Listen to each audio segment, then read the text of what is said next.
Welcome students, मैं सरिता भारद्वाज। आज हम करेंगे कक्षा 10वीं छठा अध्याय जिसका नाम है जैव प्रक्रम। आज का हमारा टॉपिक है पौधों में श्वसन। हम सबको पता है बेटा, जैसे जंतुओं को अपने दैनिक कार्यों को करने के लिए किसकी आवश्यकता होती है? ऊर्जा की, मीन्स एनर्जी की। ऐसे ही पौधे के अंदर भी किसकी आवश्यकता होती है? ऊर्जा की। अब जंतु अपनी ऊर्जा कहाँ से प्राप्त करते हैं? भोजन से। भोजन से कैसे प्राप्त करते हैं? वो उसको विखंडित करते हैं, और विखंडन करने के लिए वो कौन सी प्रक्रिया करते हैं? श्वसन की प्रक्रिया। तो जिस प्रकार से जंतुओं में श्वसन की प्रक्रिया के द्वारा भोजन को विखंडित करके उससे क्या प्राप्त की जाती है? ऊर्जा। उसी प्रकार से पौधे भी क्या करते हैं? श्वसन करते हैं। क्या प्राप्त करने के लिए? ऊर्जा को प्राप्त करने के लिए। अब पौधों में भी श्वसन के दौरान क्या होता है? ऑक्सीजन प्रयोग की जाती है और कार्बन डाइऑक्साइड वहां पर उत्सर्जित की जाती है। जंतुओं में भी क्या होता है? ऑक्सीजन का प्रयोग होता है और कार्बन डाइऑक्साइड उत्सर्जित होती है।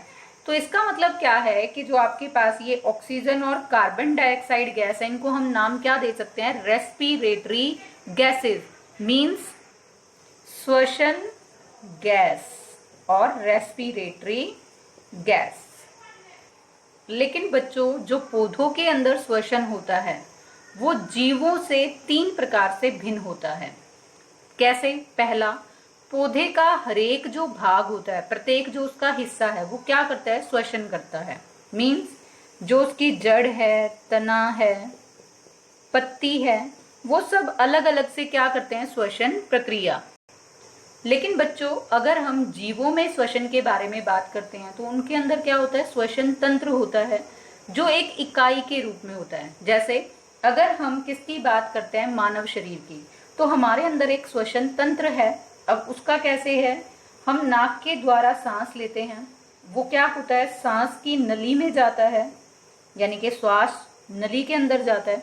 वहां से वो कहाँ चला जाता है? फेफड़ों के अंदर, और फेफड़ों से वो सारे शरीर के अंदर। तो इसका मतलब हमारा क्या है? एक श्वसन तंत्र है। ऐसा तो नहीं कि हमारे हाथ अलग से सांस लेते हैं, पैर अलग से हैं, ऐसा नहीं है। हम सांस कहाँ से लेते हैं? नाक से। नाक के द्वारा फेफड़ों में जाकर वो सारे शरीर में फैलता है। लेकिन पौधों में हर एक हिस्सा अपना जो श्वसन करेगा वो कैसे करेगा? अलग से। दूसरा अंतर क्या आएगा बेटा कि जो पौधों में गैसों का आदान प्रदान होता है वो छोटी दूरी तक होता है। जैसे अब मैंने बताया कि पत्ती अपना श्वसन अपने आप करेगी, तो क्या होगा? स्टोमेटा, मीन्स जो रंध्र होते हैं यहाँ पर पत्तियों में, वो क्या करते हैं? गैस को, ऑक्सीजन को लेंगे और यहीं से कार्बन डाइऑक्साइड को क्या कर देंगे? बाहर कर देंगे। तो यहाँ पर जो गैसों का आदान प्रदान है वो एक छोटी दूरी तक होगा। लेकिन अभी जैसे मैंने आपको बताया, जीवों में क्या होगा? गैसों का आदान प्रदान एक लंबी दूरी तक। नाक से सांस ली, वो श्वास नली में गई, उसके बाद फेफड़ों में, फेफड़ों से शरीर के सारे अंगों में रक्त के द्वारा। तो वो क्या करता है? एक बहुत लंबी दूरी को तय करता है। तीसरा हमारे पास अंतर आता है कि जो पौधे हैं उनमें श्वसन प्रक्रिया धीमी गति से होती है, लेकिन जीवों में वो तीव्र गति से, यानी कि ज्यादा स्पीड के साथ होती है। ऐसा क्यों? क्योंकि पौधे कहाँ होते हैं? एक जगह पर स्थिर होते हैं। उनमें ऊर्जा की आवश्यकता जीवों की तुलना में कैसी होती है? कम, क्योंकि जीव क्या करते हैं? चलते फिरते हैं। तो ज्यादा ऊर्जा की आवश्यकता, तो ज्यादा क्या करेगा? वो श्वसन प्रक्रिया जल्दी जल्दी से करेगा ताकि ज्यादा भोजन टूटे वहां पर और ज्यादा उसको क्या प्राप्त हो? ऊर्जा। ये तो हमारे पास बच्चे आते हैं कि जो पौधों में श्वसन है वो जीवों से किस प्रकार से भिन्न होता है। अगर अब मैं आपसे पूछूं कि जो पौधों में गैसों का आदान प्रदान होता है वो किस प्रक्रिया के द्वारा होता है, तो वो प्रक्रिया का नाम क्या आ जाएगा? विसरण की प्रक्रिया, यानी कि डिफ्यूजन के द्वारा। अब जो ये विसरण की प्रक्रिया है पौधे के जड़ में, तने में व पत्तियों में, सभी में होगी जब वो क्या करेगा? श्वसन प्रक्रिया करेगा, यानी कि गैसों का आदान प्रदान करेगा। तो पहले हम करते हैं पौधे की जड़ों में श्वसन। अब बच्चों, हमें ये पता है कि जो पौधे की जड़ होती हैं वो कहाँ पर होती हैं? मिट्टी के अंदर।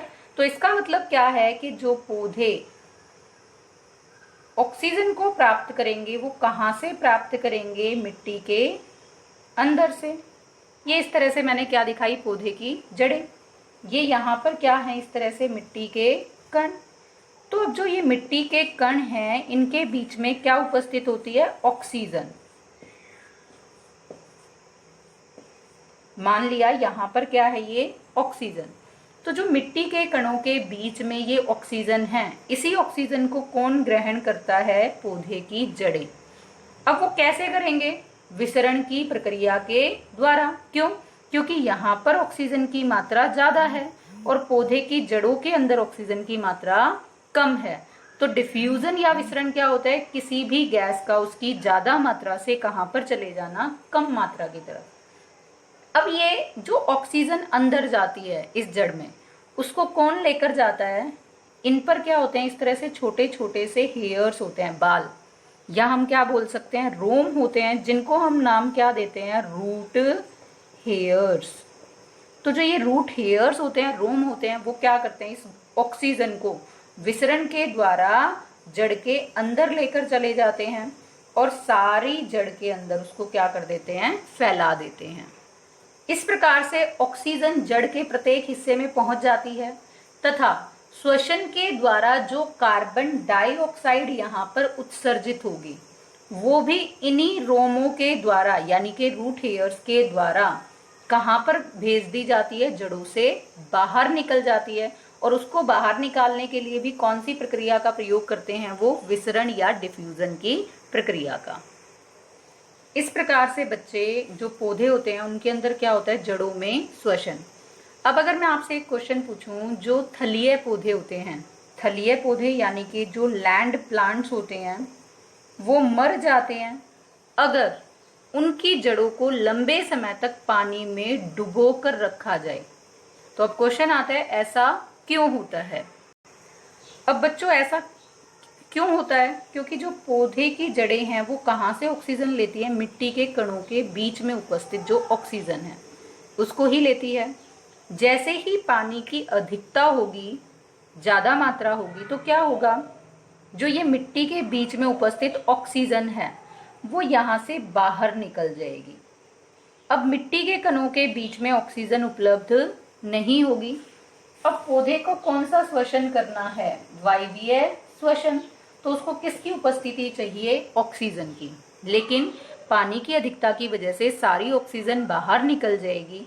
ऑक्सीजन उपलब्ध ना होने की वजह से जो जड़ें हैं वो कौन सा श्वसन करना शुरू कर देंगी, अवायवीय श्वसन। और जब अवायवीय श्वसन होता है तो वहां पर क्या बनता है, एथेनॉल। एथेनॉल किससे बनेगा, जब वहां पर ग्लूकोज विखंडित होगा ऑक्सीजन की अनुपस्थिति में। अब जो वो अल्कोहल बनता है उसी की वजह से पौधे जो होते हैं वो क्या होते हैं, मर जाते हैं। अगर बच्चों अब मैं आपसे पूछूं कि पौधे के तने में श्वसन कैसे होता है, तो जो हमारे पास छोटे हरे पौधे होते हैं उनके तनों के अंदर क्या होता है, रंध्र होते हैं यानी कि स्ट्रोमेटा होते हैं। और उन स्ट्रोमेटा के द्वारा ही गैसों का क्या हो जाता है, आदान प्रदान हो जाता है विसरण की प्रक्रिया के द्वारा। अब तने में जो ये छोटे छोटे छिद्र होते हैं यानी कि स्टोमेटा होते हैं, वो वायु में उपस्थित ऑक्सीजन को अंदर ग्रहण करते हैं और विसरण के द्वारा तने के प्रत्येक हिस्से में उसको भेज देते हैं तथा जो वहां पर श्वसन के द्वारा कार्बन डाइऑक्साइड बाहर निकलती है उसको वो लेकर आते हैं और इन्हीं रंध्रों के द्वारा उत्सर्जन की क्या कर देते हैं, उसको बाहर उत्सर्जित कर देते हैं। और किस प्रक्रिया के द्वारा, विसरण की प्रक्रिया के द्वारा। लेकिन जो कठोर तने हो जाते हैं या जो कठोर शाखाएं हो जाती हैं उनके अंदर रंध्र नहीं होते, उनके अंदर क्या होते हैं, वात रंध्र, यानी कि जिनको हम नाम क्या देते हैं, लेंटी सेल्स। और जो ये लेंटी सेल्स होते हैं उनके द्वारा गैसों का आदान प्रदान होता है। और अगर मैं आपसे प्रक्रिया पूछूं तो दोबारा से आंसर क्या आएगा, विसरण की प्रक्रिया के द्वारा। बच्चों अब हम बात करेंगे किसके बारे में, कि पत्तियों के अंदर श्वसन प्रक्रिया किस प्रकार से होती है। पौधे की पत्तियों में भी क्या होता है, रंध्र होते हैं या फिर स्टोमेटा होते हैं जो विसरण की प्रक्रिया द्वारा ऑक्सीजन को अंदर लेकर जाते हैं और कार्बन डाइऑक्साइड को बाहर निकाल देते हैं। लेकिन जो पौधे की पत्तियां होती हैं उनके अंदर दो विपरीत प्रक्रियाएं होती हैं। कौन कौन सी, दिन के समय तो वो क्या करते हैं, प्रकाश संश्लेषण करते हैं और श्वसन करते हैं, जो कब होता है, रात के समय। अब दोनों प्रक्रियाएं विपरीत कैसे हैं? जब प्रकाश संश्लेषण होता है तो वो क्या करते हैं, कार्बन डाइऑक्साइड को ग्रहण करते हैं और ऑक्सीजन को उत्सर्जित करते हैं। लेकिन जब वहां पर क्या होता है, श्वसन की प्रक्रिया, तो उस दौरान क्या करते हैं, ऑक्सीजन को ग्रहण करते हैं और कार्बन डाइऑक्साइड को उत्सर्जित करते हैं। इसीलिए मैंने क्या कहा कि जो पौधे की पत्तियां होती हैं उसमें दो विपरीत प्रक्रियाएं होती हैं। एक हमारे पास प्रकाश संश्लेषण की प्रक्रिया यानी कि फोटोसिंथेसिस, और दूसरा हमारे पास कौन सी प्रक्रिया है, श्वसन। श्वसन रात के समय और जो प्रकाश संश्लेषण है वो दिन के समय। क्यों? क्योंकि प्रकाश संश्लेषण के लिए सूर्य के प्रकाश की हमें क्या होती है, आवश्यकता। रात के समय सूर्य का प्रकाश नहीं होता तो प्रकाश संश्लेषण की प्रक्रिया भी नहीं होती। और बच्चों, अगर मैं आपसे पूछूं कि ओवरऑल जो पत्तियां होती हैं उनमें गैसों का उत्सर्जन किस प्रकार से, गैसों का आदान प्रदान किस प्रकार से होता है, तो हम कहेंगे दिन के समय कार्बन डाइऑक्साइड अंदर, ऑक्सीजन बाहर। लेकिन रात के समय क्या होगा, ऑक्सीजन को हम क्या करेंगे, अंदर लेंगे, यानी कि पौधे की पत्तियां अंदर लेंगे और कार्बन डाइऑक्साइड को बाहर। अब स्टूडेंट, जैसा मैंने आपको बताया कि रात के समय में पौधे क्या करते हैं, ऑक्सीजन को तो लेते हैं और कार्बन डाइऑक्साइड को बाहर छोड़ते हैं। इसीलिए कहा जाता है कि रात के समय पौधों के नीचे या पेड़ के नीचे खड़ा नहीं होना चाहिए या उसके नीचे सोना नहीं चाहिए, क्योंकि कार्बन डाइऑक्साइड बाहर निकलती है और उस कार्बन डाइऑक्साइड की वजह से वहां पर श्वसन प्रक्रिया में ऑक्सीजन की प्राप्ति नहीं हो पाती। लेकिन बच्चों, कुछ पौधे ऐसे होते हैं जो पूरा समय मीन्स 24 घंटे किसको उत्सर्जित करते हैं, ऑक्सीजन को, जैसे तुलसी का पौधा। और इसी कारण प्राचीन काल में प्रत्येक घर के अंदर तुलसी का पौधा आपको आंगन के अंदर लगा मिलता था। तो उसके पीछे रीजन क्या थी, क्योंकि वो हर समय क्या देता है, ऑक्सीजन। तो बच्चों, आज इस वीडियो में हमने किसके बारे में समझा, पौधे में श्वसन के बारे में, कि पौधे की जड़, तने या पत्तियों के अंदर किस प्रकार से श्वसन होता है। नेक्स्ट वीडियो में हम करेंगे जीवों के अंदर श्वसन प्रक्रिया किस प्रकार से होती है। Thanks and have a nice day.